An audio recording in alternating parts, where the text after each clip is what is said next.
Hi there, what's up? In this video, I'll give you a quick guide on how you can integrate ClickUp with Google Sheets.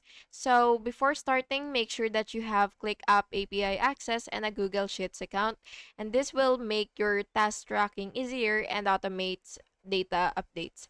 So first, you will open your Google Sheets, and now that you're here, you will go to your extensions. So go ahead and click that and click add-ons and get add-ons and wait for it to load.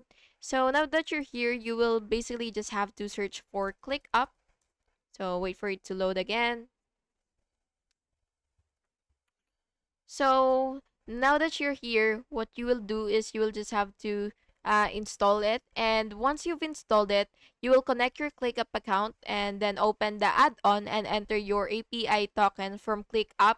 So it is found in ClickUp settings. You will just have to go to the app section and then you will see API. And then you will select the workspace, the list, or the folder that you want to pull data from. So you will just have to choose tasks, due dates, assignees, or statuses, and then finally, you will just have to click import and your task will appear in Sheets and you can schedule automatic refreshes as well.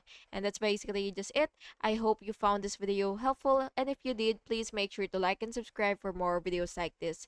Thank you so much for watching and have an awesome day.